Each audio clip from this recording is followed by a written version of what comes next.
When Orion comes back from the moon, it's moving much faster than spacecraft returning from low Earth orbit. All that extra speed turns into intense heat during reentry, so the vehicle needs a way to handle an enormous amount of energy. That's why the base of the capsule is covered by the largest ablative heat shield ever built, measuring about 16.5 feet, or roughly 5 meters, across. But after the Artemis II crew safely returned to Earth, some people noticed what looked like a potential issue with that heat shield. So what exactly was going on? And how does it compare to what we saw on Artemis I? To really understand what might have gone wrong, we first need to take a closer look at what the Orion heat shield actually is, and what it's made of.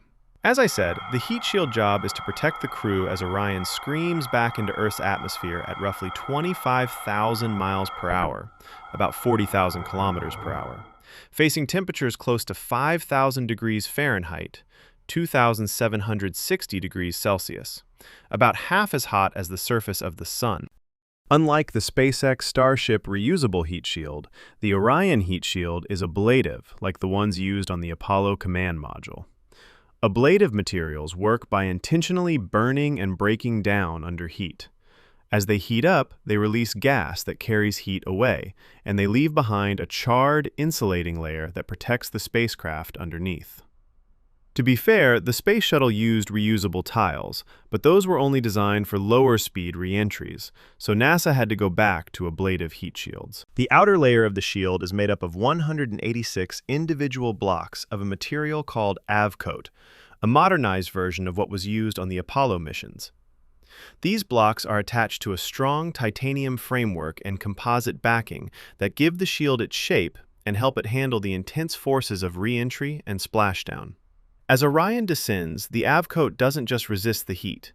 It slowly burns away in a controlled process, carrying that heat with it and keeping the capsule safe. Building this heat shield is a careful, multi-step process.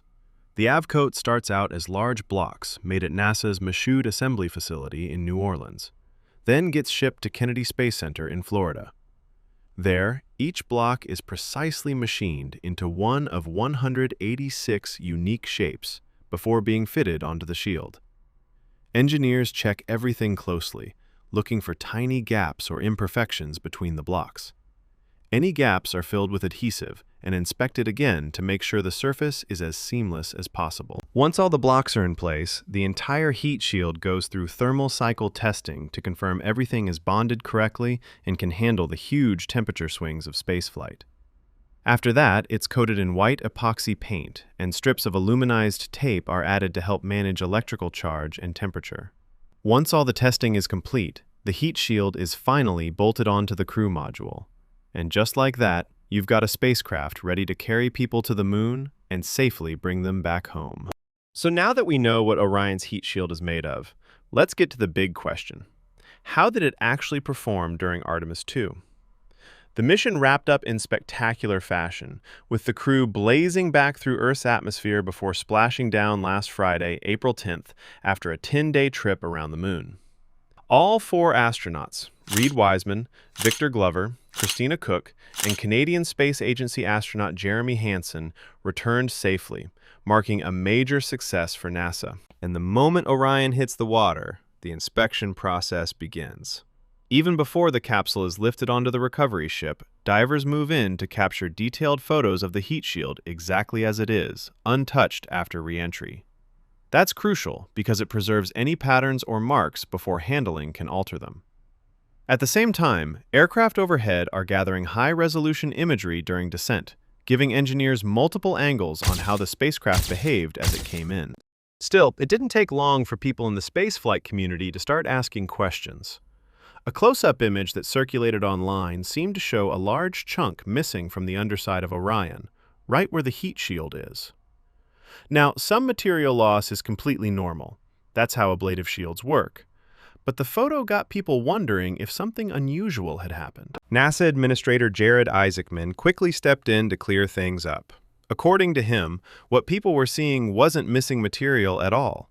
The lighter area was actually part of the compression pad region, and its appearance matched what engineers expected based on the shape of the vehicle, the byproducts of the Avcoat material, and the way heat transitions across the surface during re-entry. It's something they had already seen in testing and planned for. That said, NASA also made it clear this is all based on early data, and that's just the starting point. Once the capsule is brought into the ship's well deck, engineers, including heat shield specialists already on board, get to work right away with detailed visual inspections. They're checking for anything out of the ordinary, missing material, cracks, unusual burn patterns, anything that doesn't line up with what was expected. Even if those first looks suggest the heat shield did its job, no one's jumping to conclusions yet. A full analysis takes time, usually weeks. After recovery, the capsule is shipped back to Kennedy Space Center, where the real deep dive begins. That includes high-resolution scans and detailed material analysis to figure out exactly how the heat shield handled the extreme conditions of reentry. Another big question is whether the heat shield on this mission performed better or worse than it did on Artemis I. After Artemis I, engineers noticed something they didn't expect. Parts of the heat shield had lost more of their char layer than predicted. That char layer is basically the burned outer skin that forms when the Avcoat heats up, and it's supposed to wear away slowly and evenly. In fact, NASA identified more than 100 locations where ablative thermal protective material from Orion's heat shield wore away differently than expected. So when they saw more material coming off than expected, it kicked off a pretty serious investigation. NASA ended up removing around 200 samples of the heat shield material and analyzing them at Marshall Space Flight Center. On top of that, they ran 121 different tests across multiple facilities to recreate the exact conditions Orion went through during reentry. What they found was interesting. The heat shield itself didn't fail. It kept the inside of the spacecraft safe the entire time, even with temperatures reaching nearly 5,000 degrees Fahrenheit. The issue was happening inside the material. As Avcoat heats up, it naturally produces gas. But in this case, that gas couldn't escape efficiently. Pressure started building up beneath the surface, which led to cracks and caused chunks of the charred layer to break off. So, engineers looked at two possible fixes: either change the material itself or change the conditions it experiences during reentry. For Artemis II, they went with the second option.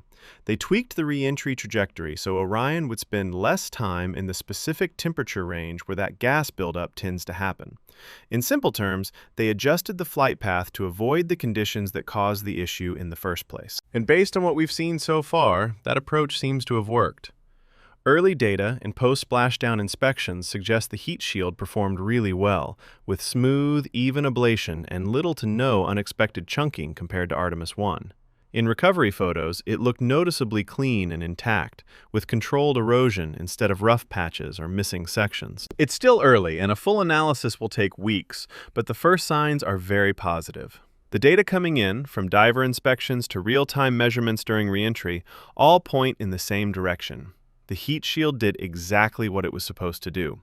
And if that holds up, it means that a small change in the flight path made a big difference. Looking ahead, Artemis III is expected to build directly on what's been learned from the first two missions, both in terms of trajectory and the heat shield itself. One of the big takeaways came from arc jet testing at NASA's Ames Research Center, where engineers were able to recreate the extreme heating conditions of reentry. Those tests pointed to something really important: the permeability of the Avcoat material. In simple terms, if the material allows gases to pass through it more easily, it prevents pressure from building up inside, avoiding the kind of cracking and chunking seen after Artemis I. That insight is now shaping the next iteration of the heat shield. So for Artemis III, we're not just talking about small tweaks, but a more refined version of Avcoat designed to better manage internal gases. Combined with the improved re-entry trajectory tested on Artemis II, it should lead to even more predictable and controlled performance. In other words, Artemis III will likely fly with a noticeably upgraded heat shield, one that's more permeable, optimized both in how it's built and in how it's used during re-entry. What's really interesting about Orion is that, unlike the SLS rocket, a good portion of the spacecraft is actually designed to be reused on future missions. That's a key part of the Artemis program's long-term strategy, even if Orion itself isn't fully reusable like some newer spacecraft. Of course, not everything comes back for another flight. The heat shield, for example, is mostly replaced every mission because it's meant to be consumed during re-entry. That's just how ablative systems work. The parachutes are also swapped out each time, since they go through extreme stress and need to be 100% reliable. But behind the heat shield, inside the crew module, there's something called the pressure vessel. That's basically the main living space of the spacecraft, and it's built to last. The structure itself, along with a lot of the internal systems, like avionics and crew support hardware, is designed to be reused across missions, starting with later flights like Artemis II and beyond. Some of the external structures can also be reused, including parts of the aft bay near the base of the capsule. But those components need careful inspection first, especially since they're exposed to seawater during splashdown. Salt water is pretty harsh on materials, so one of the first things engineers do after recovery is rinse everything with fresh water to prevent corrosion. From there, they remove any hazardous materials and begin the process of refurbishing and preparing parts for future missions. In total, NASA expects to refurbish and reuse around 286 components from a single Orion capsule. Just a little fun fact for you to know. Overall, Artemis II is a huge success for NASA. The mission brought back a ton of valuable data that will help shape and improve the next steps of the Artemis program. Looking ahead, the next phase is currently targeting 2027, when astronauts will fly on Orion to test rendezvous and docking with commercial spacecraft, something that's absolutely critical for getting crews down to the lunar surface.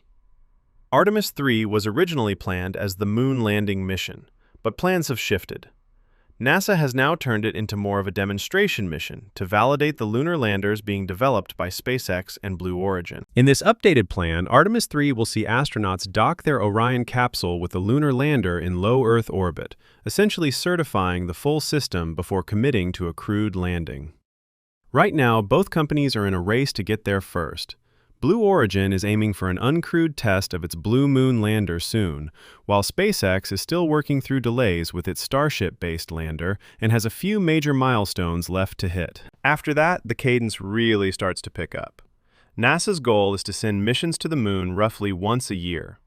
Artemis IV, currently planned for around 2028, is expected to finally put astronauts back on the lunar surface, with crews transferring from Orion to a commercial lander for the descent. There's a lot of history in the making here, and honestly, a lot to look forward to. The next few years are shaping up to be a pretty exciting time for lunar exploration.